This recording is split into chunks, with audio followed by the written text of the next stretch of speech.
अब हम लोग स्टार्ट करें। सदिश गुणन, दो सदिशों का सदिश गुणन।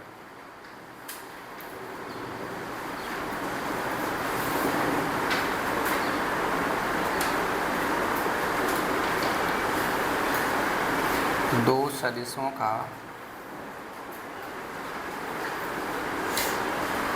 सदिश गुणन या वज्र गुणन।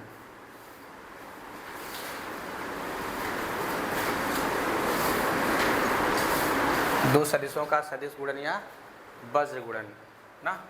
तो वज्र युद्ध देखे होंगे ना,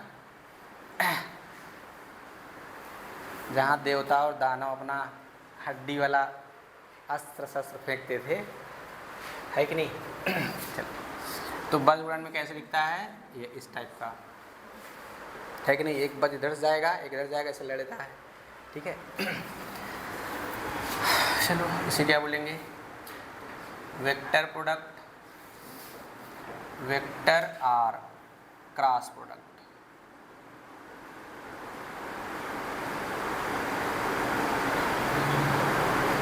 ऑफ टू वेक्टर्स, दो सदिशों का सदिश गुणन या वज्र गुणन।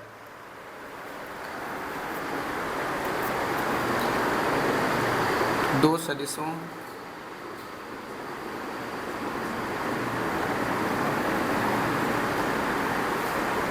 सदिशों का सदिश गुणन। सदिश गुणनफल एक सदिश राशि है।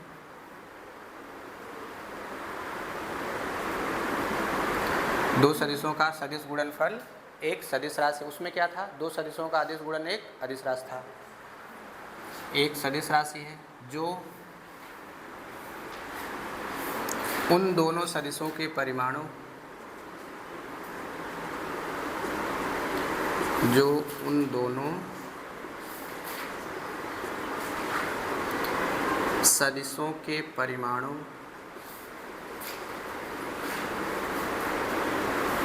तथा उनके बीच बने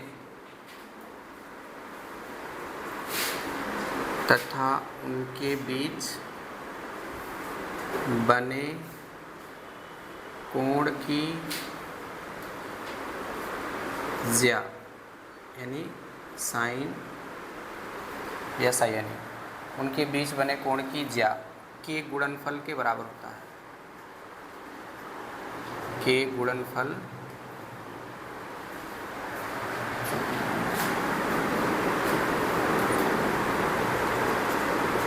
के बराबर होता है तथा इसकी दिशा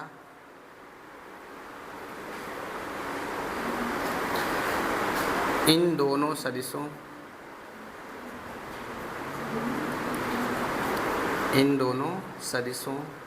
के तल के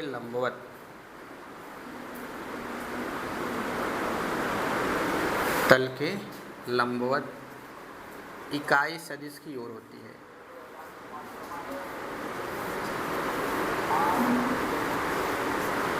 इकाई सदिश की ओर होती है।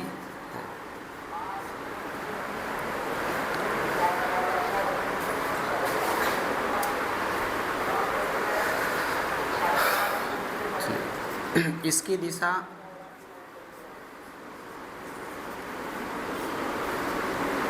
दक्षिणावर्ती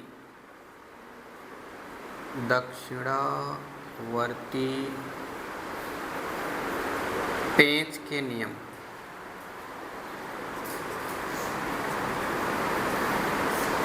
इसकी दिशा दक्षिणावर्ती पेंच के नियम द्वारा ज्ञात की जाती है।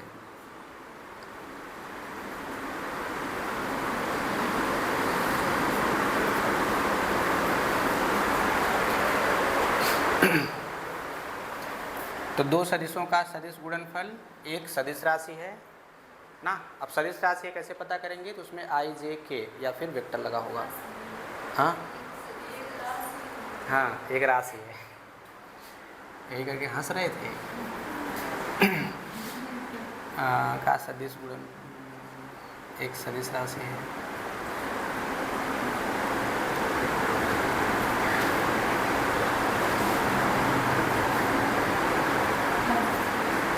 जो उन दोनों सदिशों के परिमाणों तथा उनके बीच बने कोण की ज्या के गुणनफल के बराबर होता है ना, तथा इसकी दिशा, किसकी दिशा, दो सदिशों के सदिश गुणनफल की दिशा इन सदिशों, अब इन नहीं, इन दोनों सदिशों,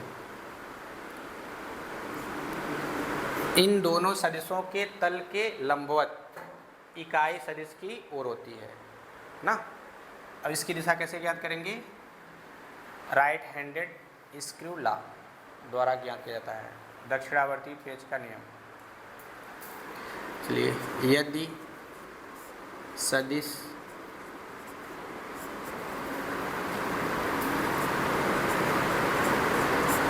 यदि दो सदिश वेक्टर ए व वेक्टर बी जिनके परिमाण क्रमशः मॉड ऑफ वेक्टर ए तथा मॉड ऑफ वेक्टर बी के बीच का कोण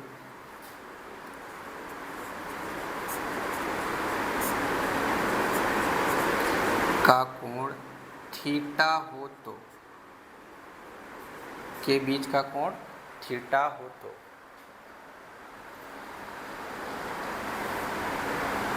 अब देखिए इधर वेक्टर ए ये हो गया। अब हम लोग एप्लीकेशन जब करेंगे ना तो ये ध्यान रखना होगा, ठीक है ना।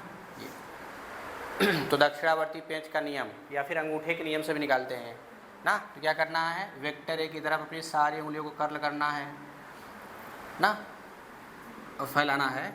उसके बाद इनको कर्ल करना, मतलब मोड़ना किधर है, जिधर वेक्टर बी हो। तो ऐसे करेंगे तो अंगूठे का डायरेक्शन जिधर होगा वही ए क्रॉस बी का डायरेक्शन होगा ना। तो फिर ये ऐसे चलेंगे ना। अब देखो उंगली ऐसे फैलाएंगे, दाएं हाथ की सारी उंगलियों को कर्ल करना है किधर, बी की तरफ ना। तो अंगूठा किधर है, ये परपेंडिकुलर होगा, ये ऐसे चलेगा। तो हम लोग यहाँ कैसे दिखाएंगे ना, ये क्या होगा, यूनिट वेक्टर ना। तो दो सदिशों वेक्टर ए वेक्टर बी के परिमाण क्रमशः mod of vector A mod of vector B है, के बीच का कोण थीटा है। तो वेक्टर ए क्रॉस बी, देखो ए से बी की तरफ जा रहे हैं इसलिए ए क्रॉस बी, अगर बी से की तरफ आएंगे तो बी क्रॉस ए, या इसी को ऐसे भी लिखेंगे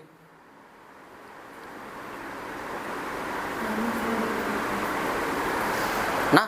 चलो नया सिंबल देख लो, ठीक है, ऐसे या तो ऐसे जनरली हम लोग यूज करते हैं। इज इक्वल टू इन दोनों सदिशों के परिमाणों, सही है, तथा इन दोनों सदिशों के बीच बने कोण की ज्या के गुणनफल के बराबर ना। अब इसकी जो वैल्यू आई ना, अब इसकी दिशा किधर होगी, अब इन दोनों सदिशों के तल के लंबवत, जब ये दोनों मिल जाएंगे तो ऐसे बनेगा, तल बन गया ना। ये और मिलकर क्या बना दिए, ऐसे देखो तल बनाएंगे ना, ऐसे समांतर चतुर्भुज। और फिर इनके तल के लंबवत ये जो होगा इस पर भी लंब होगा, इस पर भी लंब होगा ना। तो इसका जो क्रॉस प्रोडक्ट आएगा वो भागेगा किधर, इन दोनों के तल के लंबवत इकाई सदिश की ओर। तो ये इकाई सदिश होगा तो ए क्रॉस बी भी इधर ही जाएगा ना। तो ये क्या होगा, इधर वेक्टर ए क्रॉस बी। तो यहाँ हम लोग क्या लगाएंगे, एन कैप ना। तो ये परिभाषा आपको याद रखना है जिंदगी भर। एप्लीकेशन जब आएगा ना, और यहाँ देख लो ये कैसा है, ये कैसा सदिश बना है, कैसा सदिश बना है, सह आदिम ना। अब इसका अगर डायग्राम बनाएंगे ना कुछ ऐसे करके, देखो कुछ हम लोग ऐसे बना देते हैं, अभी देखना बहुत अच्छा लगेगा। ए हो गया वेक्टर ए, ये हो गया वेक्टर बी ना।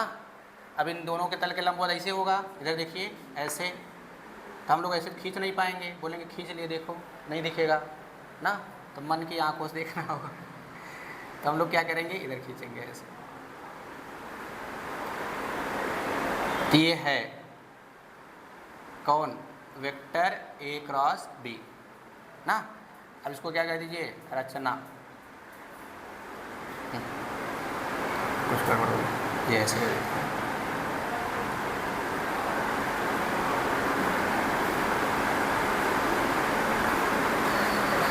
ना ये है एंगल थीटा, एरो किधर मारेंगे, ऐसे। अच्छा नहीं लग रहा है, अब अच्छा लगेगा।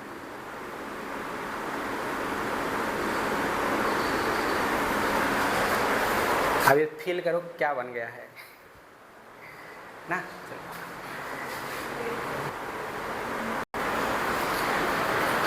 यहाँ भी ना यन कैप बना लेना, दोनों बना लेना, ये भी ये भी। बुक्स वगैरह में आपको ऐसे भी मिलेंगे चित्र बना हुआ ना, बर्फी कट है।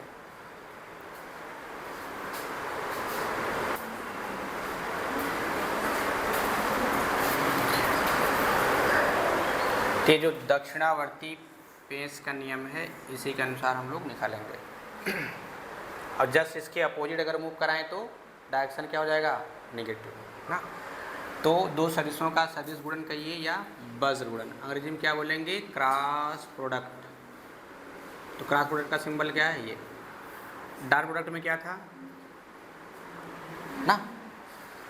तो दो सदिशों का सदिश गुणनफल एक सदिश राशि है जो उन दोनों सदिशों के परिमाणों तथा उनके बीच बने कोण की ज्या के गुणनफल के बराबर होता है, तथा इसकी दिशा मतलब ये एक क्रॉस भी जो आएगा, इसकी दिशा इन दोनों सदिशों, मतलब जिससे क्रॉस प्रोडक्ट निकाला जा रहा है, इन दोनों सदिशों के तल के लंबवत, यानी एक वेक्टर ये और ये मिल जाएंगे ना। तो क्या बन जाएगा, एक तल बनेगा और उसी के तल के लंबवत ऐसे।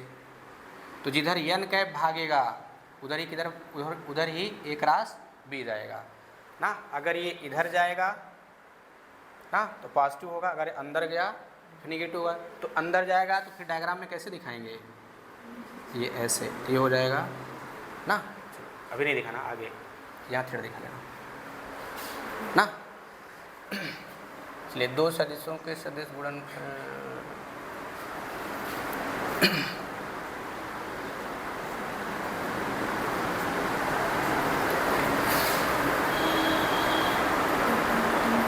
properties of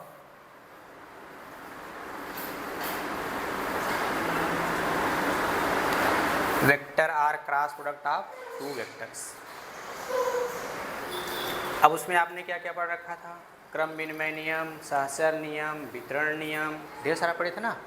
ऐसे हम लोग यहाँ भी पढ़ेंगे।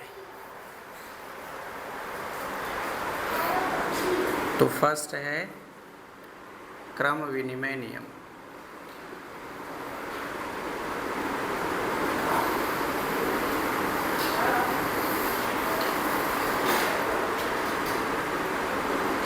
Commutative law.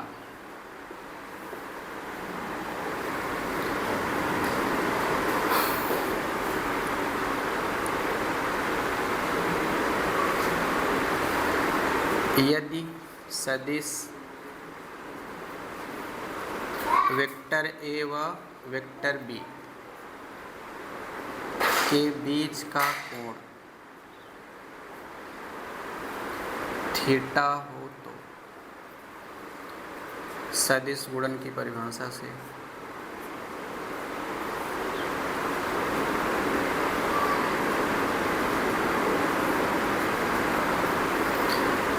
Vector A cross B बराबर A B sine theta N cap. अब डायग्राम बना लेते हैं ऐसे।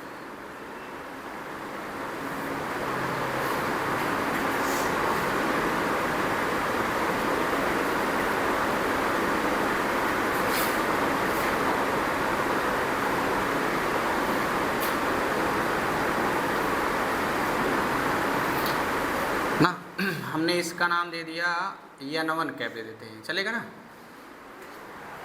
इसको बना लेते हैं इक्वेशन फर्स्ट। ठीक है, और कौन सा रूल लगाएंगे हम लोग डायरेक्शन निकालने के लिए? दक्षिणावर्ती पेज का नियम या फिर right handed screw law.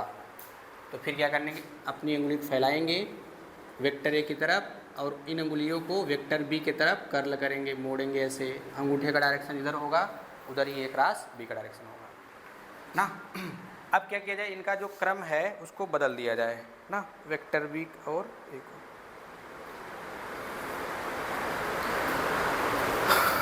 And नहीं तथा वेक्टर बी क्रॉस ए। अब क्या लिखेंगे? वेक्टर बी क्रॉस ए, तो बी ए साइन थीटा। देखो दो तरीके से प्रूव कर सकते हैं ना, एक हम लोग यूनिट वेक्टर दिखा करके, एक दूसरा एंगल को निकाल करके। तो अब इसका डायरेक्शन किधर होगा? ऐसे देखो, इधर देखिए, ऐसे मोड़ेंगे, इधर देखिए ऐसे, किधर जाएगा? ए की तरफ। ऐसे अंगूठा किधर जा रहा है? अंदर की तरफ। लेकिन हम लोग कहाँ दिखाएंगे इसमें? नीचे की तरफ ना। तो क्या होगा?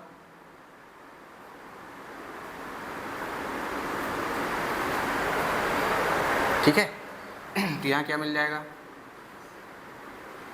तो माइनस को इधर कर दें। अब इसको ऐसे ले सकते हैं ना, ए बी साइन थीटा n1 का। तो समीकरण बना दें, चलो। एक से ये देखिए, ये वाली वैल्यू किसके बराबर? ए क्रॉस बी के। तो क्या मिल जाएगा? वेक्टर बी क्रॉस ए बराबर minus vector A cross B, है ना।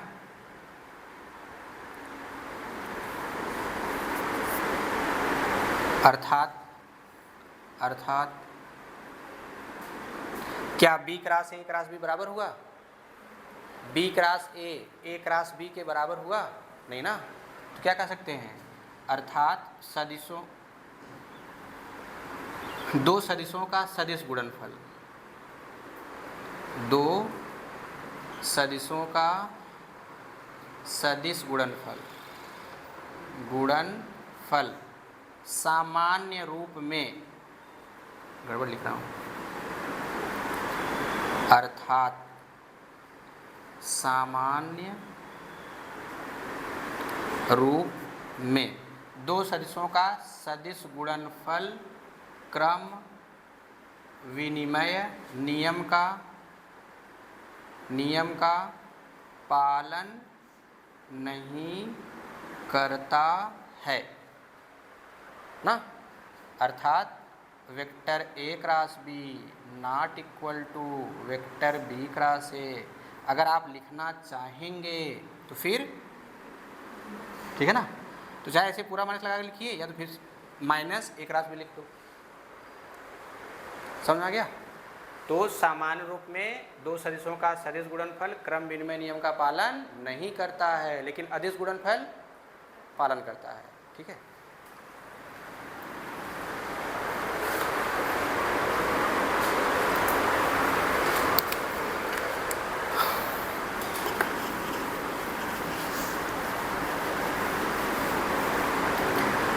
प्रॉपर्टी सेकंड है, यदि दो सदिश वेक्टर ए व वेक्टर बी तथा यम एक अदिश राशि है,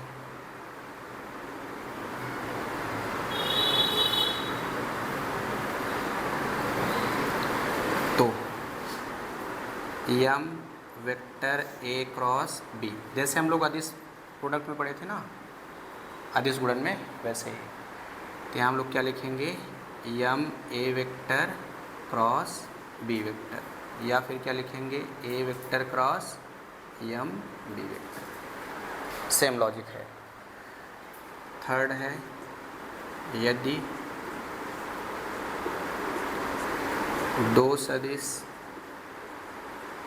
वेक्टर ए व वेक्टर बी तथा यम व यन दो अदिश राशियां हैं,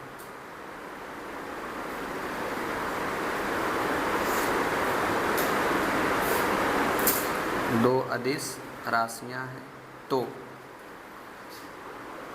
यमयन वेक्टर ए क्रॉस बी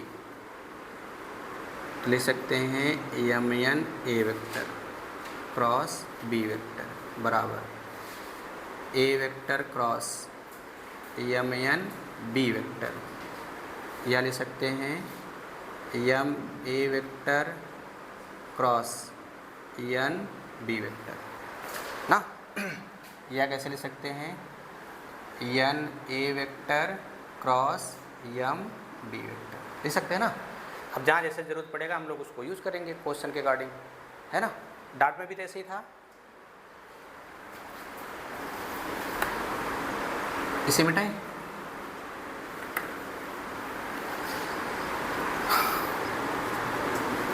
अब है वितरण नियम।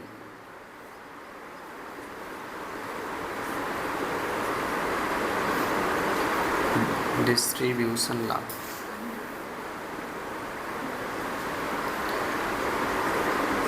तो vector A cross vector B plus C, तो वेक्टर ए क्रॉस बी, ध्यान रहे ये बायां वितरण नियम है क्योंकि हम लोग बाएं से, जैसे डॉट में था वही है, बस फ़र्क ये है कि उसमें हम लोग क्रम बदल देते थे, वैल्यू में कोई फ़र्क नहीं पड़ता था, लेकिन यहाँ बदल देंगे तो वैल्यू में न्यूमेरिकली वैल्यू में कोई फ़र्क नहीं पड़ेगा लेकिन चिन्ह बदल जाएगा। And vector B plus C cross A vector, तो हो जाएगा vector B cross vector A plus vector C cross vector A ना। यहाँ ऐसे कर दें क्या चलेगा ना, प्लस माइनस साथ में कर लो, ठीक है।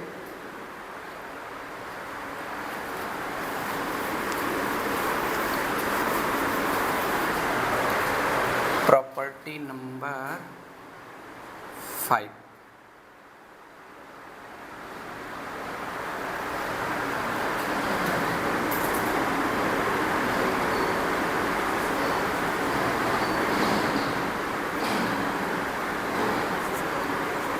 लंबकोणीय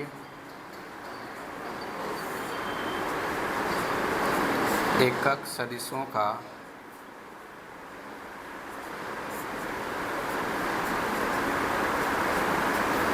सदिश गुणनफल।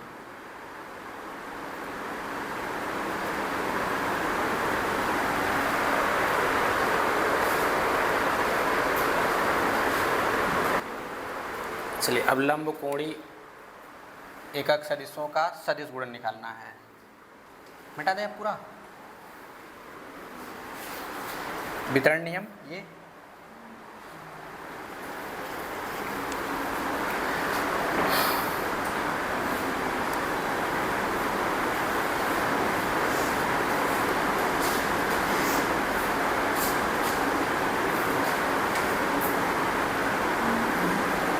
चलिए इधर क्या है आई कैप, इधर क्या है जे कैप, ये हो गया के कैप ना।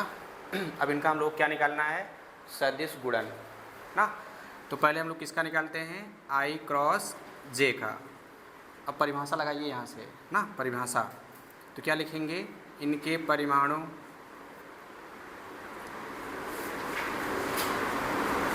तथा इन दोनों सदिशों के बीच बने कोण।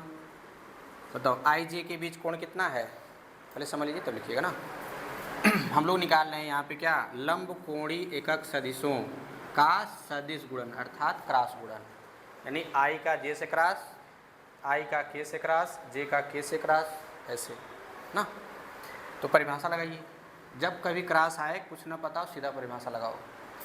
इन दोनों सदिशों के परिमाणों और इनके बीच बने कोण की ज्या। बताओ आई जे के बीच कोण कितना है, सदिश आई और जे के बीच कोण कितना होगा ना ये। और फिर कैसे लेंगे ये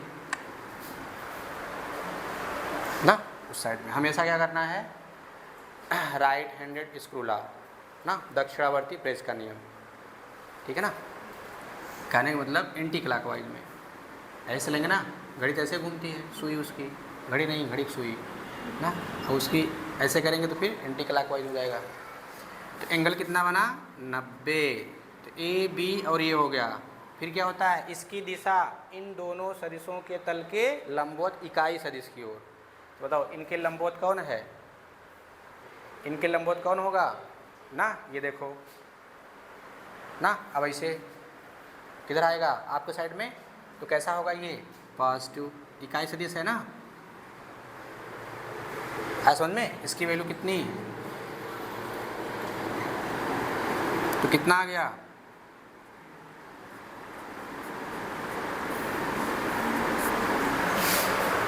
ना। तो आई क्रॉस जे क्या मिलेगा, के। चलो अब ऐसे ही जे क्रॉस के निकाल लो। तो फिर से परिभाषा, परिमाण, फिर इनके बीच बने तो जे और के, तो जे और के बीच का कोण 120 नहीं बनेगा। चलो ये 90 बनेगा ना, है कि नहीं। अब कैसे मोड़ेंगे इसको, ऐसे ना, ऐसे मोड़ेंगे है कि नहीं। तो क्या बनेगा ये 90 डिग्री, तीनों परस्पर लंब है ना।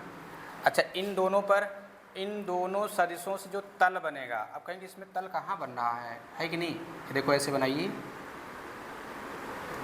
समांतर चतुर्भुज, तल बन गया कि नहीं। तो इन दोनों सदिशों के तल के लंबवत सदिश कौन सा है, इकाई सदिश। यहाँ क्या लिखेंगे, परिभाषा समझ में आ रहा है ना। चलो ये क्या हो गया 1, ये क्या हो गया 1, ये हो गया 1, ये क्रॉस नहीं है, सिंपल गुणा है। अब गुणा लगाना भी खतरनाक लगेगा ना, इसीलिए ज़्यादा पढ़ लेंगे, ज़्यादा कन्फ्यूजन होगा। चलो बस ये ध्यान रखना, पढ़ कहाँ रहे हो ये ध्यान रखना बस। तो डॉट क्रॉस सब समझ में आएगा। सदिश सदिश में जाएंगे तो यही सब ध्यान रखना है, क्रॉस डॉट। अब देखो आई जे के आ गया, जे के आई आ गया। अब क्या करें इधर से, तो कैसे चल रहे हैं पता है, चक्री क्रम में आई जे के आई ना, तथा तो के आई में तो गायब कौन है, के आई में गायब कौन है, अब निकालेंगे यही मिलेगा। तो चक्री क्रम में बनाया गया है। चलो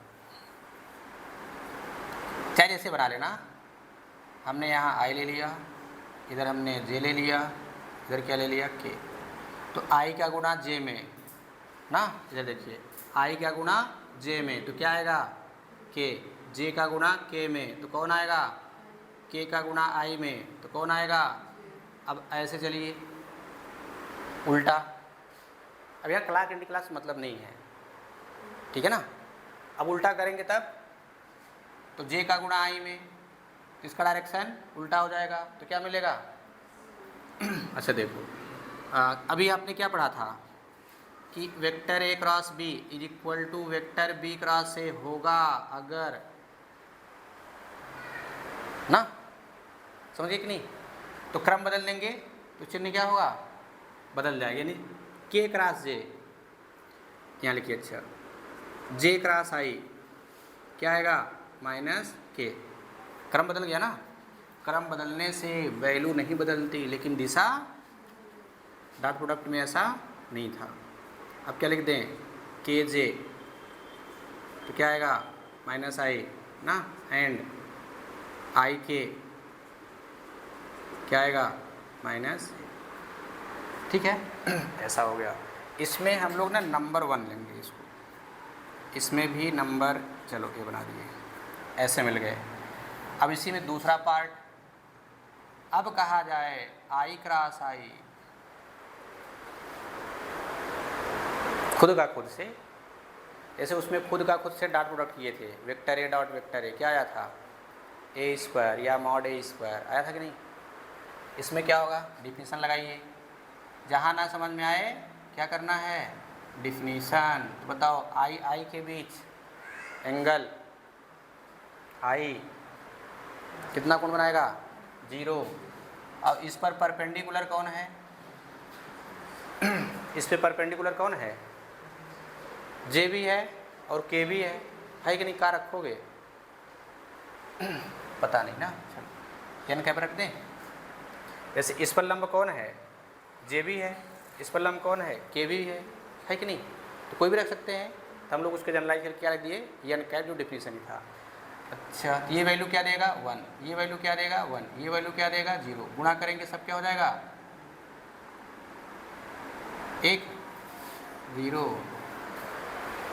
ना। लेकिन 0 में कौन सा 0, वेक्टर, 0 वेक्टर, समझ गए ना। तो क्या लगा दें वेक्टर, यूनिट वेक्टर, वेक्टर केवल। तो सेम का सेम से गुणा 0, उसमें क्या था मॉड का स्क्वायर आता था, तो डॉट में उसमें अंतर है ना। उसमें कब 0 आता था, जब 90 बनता था। इसमें 0 कब आएगा, हाँ से जब 0 डिग्री बनेगा। 0 डिग्री का मतलब क्या है, ओवरलैप कर जाए या फिर समांतर हो जाए ना। अब कर दें ऐसे, इसी प्रकार j cross j 0, k cross k 0। अब थोड़ा हम लोग जनरलाइज कर दें ना, जनरलाइज क्या कर दें कि वे, अच्छा चलो अभी नहीं, तो एक रात से क्या आएगा, एक रात से 0 हो जाएगा।